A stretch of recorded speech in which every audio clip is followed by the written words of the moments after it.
Hello again. Welcome back to RP-0 America. I've still got a Thor-Able here, the Thor first stage, Able second stage, and payload is a little larger than it should be historically, but I've kind of stacked a couple of, as you can see, a couple of solid stages here to get the equivalent of a Pioneer 0, 1, or 2.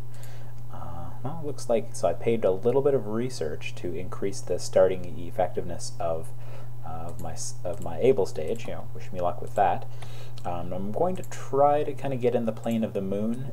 I don't have any. I just have open sounding rocket contracts because I didn't have the money to. Whoa, weird. It's like there's two moons. Must be just, yeah, there we go. Some other planets just in the plane right there. So I'll just warp around to when my relative inclination is low. Let's see, sure, I can tab away while that happens. I just need to brighten up my screen. There we go. So yeah, I probably don't want to, I mean, it wouldn't hurt me if I do a flyby of the moon here, but I really just want to, I know it has enough delta V to escape Earth's influence for escape velocity. So getting science from above 36,000 kilometers is really all I hope for in this flight. Kind of wish there was an easier way to warp to this. There probably are easier ways, but so hopefully someone will tell me.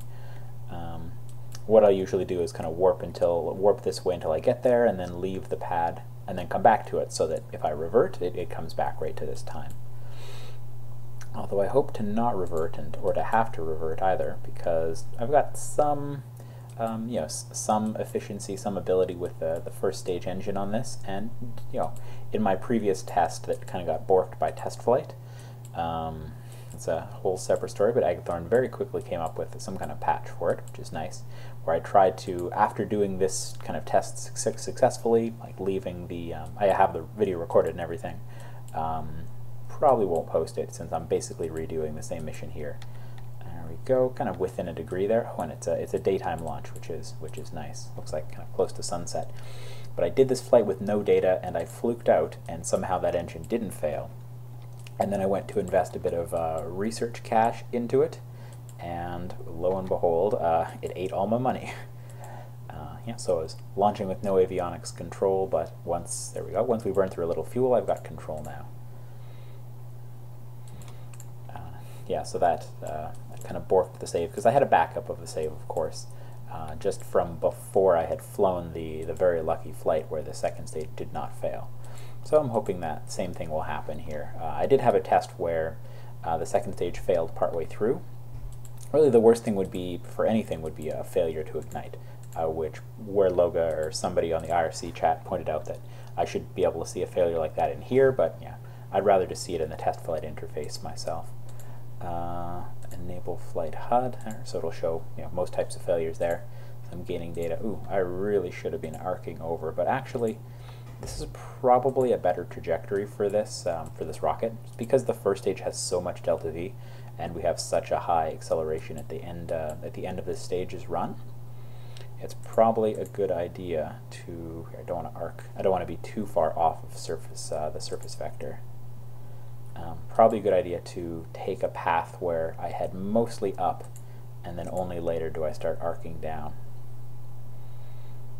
Because this craft has a fairly short burn time, because it's got fairly powerful engines with high thrust weight ratios,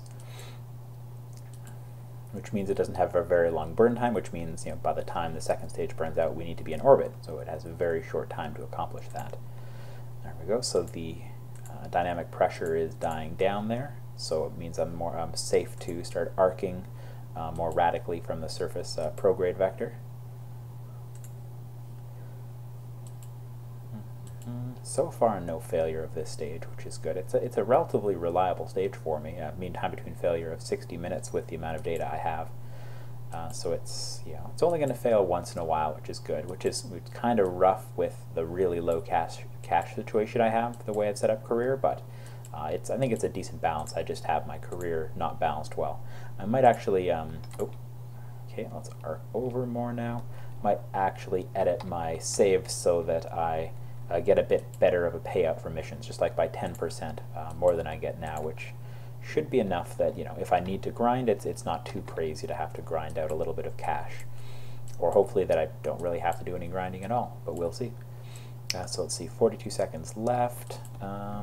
Yeah, so I kind of want to align, make these times fairly similar, and also get this above 150 kilometers. That's pretty critical. So by heading straight up more early on, that means, well, I should get more altitude, so I'll be higher when the stage burns out than if I had arced over more gradually. That's kind of the balance of how much the integral of the amount of time where I'm heading up versus where I'm heading sideways will kind of be more favorable to giving me kind of balancing these times closer to what I want.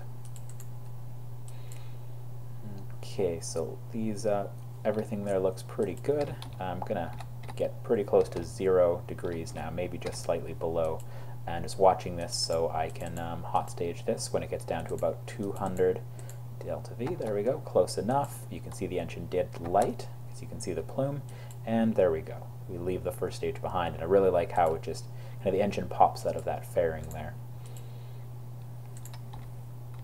Okay, so far so good. So time to AP is a little long, you know, longer than my actual burn time.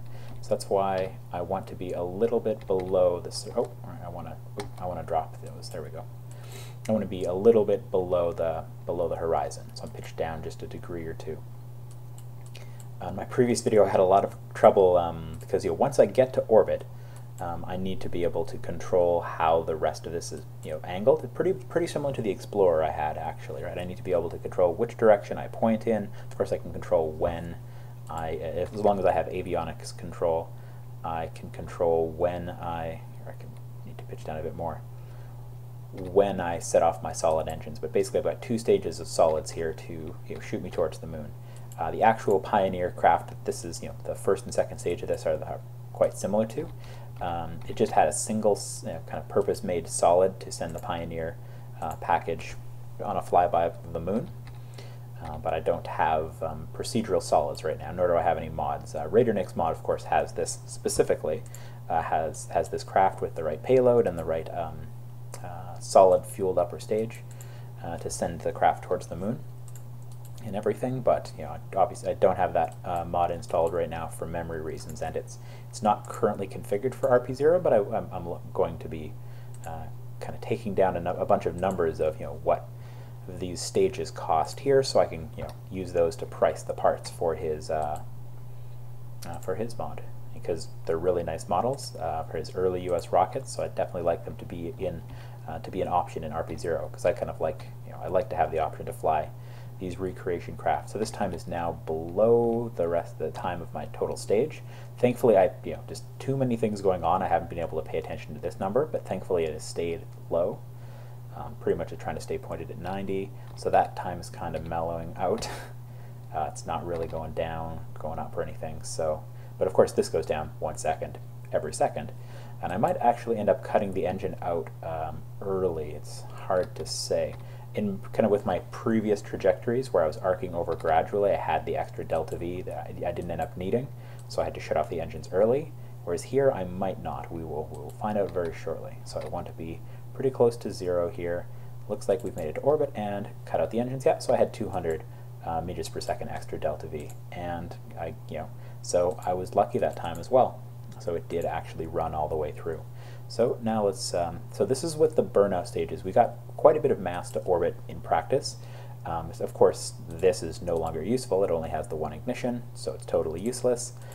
So go from 0.7 tons down to, there we go, to about half of that. That's the actual, fairly useful payload that we got to orbit with our actual probe, our solids, the actual avionics that are allowing me to control this right now. Let me just confirm. Good. Oh, okay, so I want to disable those. Disable those jets. Something. I want to make sure. Oh, maybe I don't have that set up on this craft, so that'll be fun. I did set it up on another version of this. I think I've called it. So this craft is called the. Let's see, Thor-Able-Lunar 1. So my other one is called 2, which does have it so that I can turn off these spins. But I did find in practice that it was such a big pain to have those on that I will maybe shut them all off manually for at a time.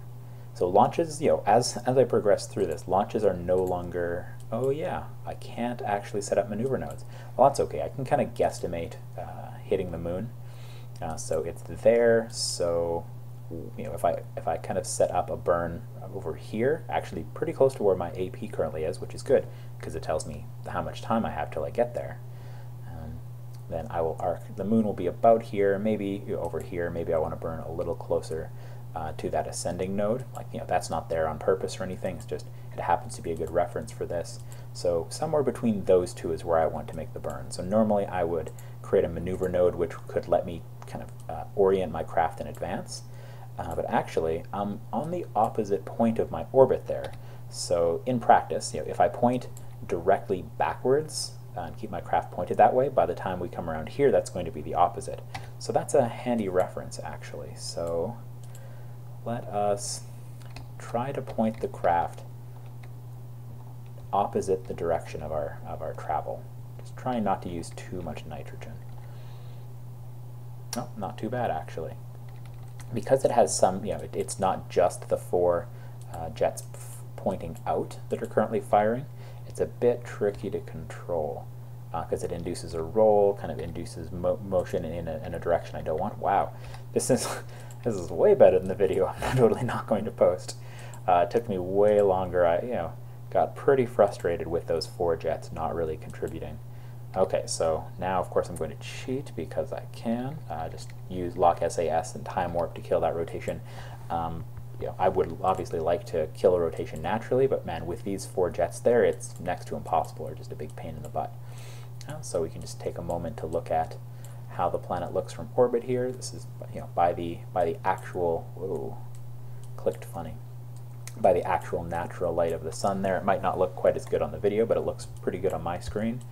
Just a bit of light illuminating my probe as we have the orbital sunset, and that's the just additional light from everywhere. All right, so now I want to, what did we accomplish? I think it's just telling me I built this craft. True facts, I did build this craft. So now I'm going to wait until I'm at the opposite side here, and then spin everything up. Actually, I could spin things up now. I mean, there's no good, there's not a lot of good reasons not to. Yes, there's a ton of reasons I totally could. If I hit the moon, or if I succeed at being near the moon, it's going to be a total fluke because with these solids, I can't shut off the engine early, so I have exactly that amount of delta V, and so in practice, I'd want to set up a new maneuver node with exactly that amount of delta V, and then just basically point it so that it gets me a close encounter of the moon, because I can't control how long the engines burn, I can't control how much delta V, I can only control when I burn and which direction I burn in. And so it's a really, in my opinion, it's a really low chance that I'm actually going to get anywhere near the moon with this, but it happened once before. I'm not expecting it to happen again. So I need to spin this up. Unfortunately, that means spinning up just this kind of structural element that's here, and also the avionics, which are just eating away at my electricity. Oh, what's it telling me here? Apparently I'm high enough to have completed a sounding rocket contract. See, that's why I prefer to launch craft to improve the efficiency of engines, because in a test flight like this, where I increased substantially the effectiveness, how reliable the first stage engine is, and that Able stage, the second engine, I'm also making a profit to boot. And I'm going to unless something tragically fails here, which it totally could, any of these sergeants could just fail. It just has a relatively low chance because now they're at their maximum reliability with 10,000 data units. I'm probably going to get some new science as well from this, so just a win-win. I mean, there's a chance, right, that some of my engines could have failed completely or failed early, things like that. But luckily that didn't happen. Actually, I should check with Agathorn to see, or can also look to see if there's a chance for that AJ-10 engine to just not light. I can probably look at its records historically to see if that ever happened, because it's a pretty new engine.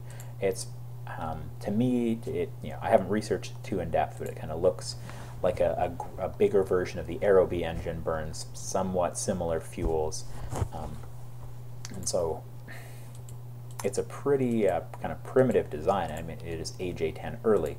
You can't relight it or anything like that. So it probably should have a chance to not ignite.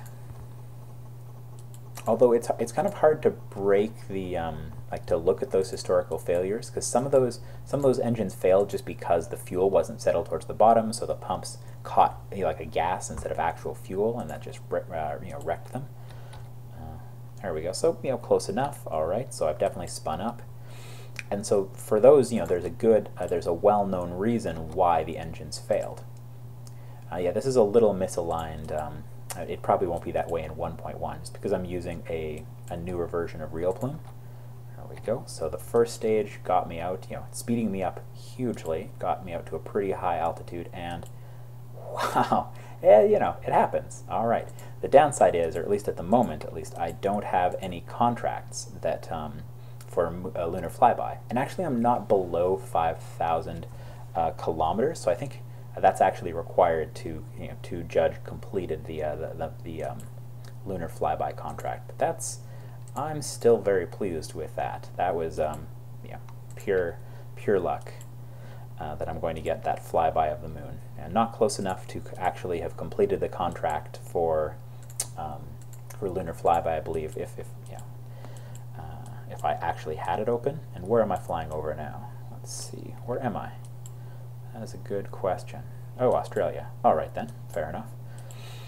I'm just trying to think how much time I've had to fly, where I've been able to fly to. So I'm just going to to time warp to when I'm above 36,000 kilometers, because that's a place where I'm going to be able to get some new science. Whoa. So we're flying away from the Earth. We'll be flying. Whoa. Okay. Thank you. No idea why I did that. Camera free. It did that last time in my test mission as well. I'm not sure why. I haven't had that happen before. It could just be because I have this spinning and I made some kind of transition. Let's see.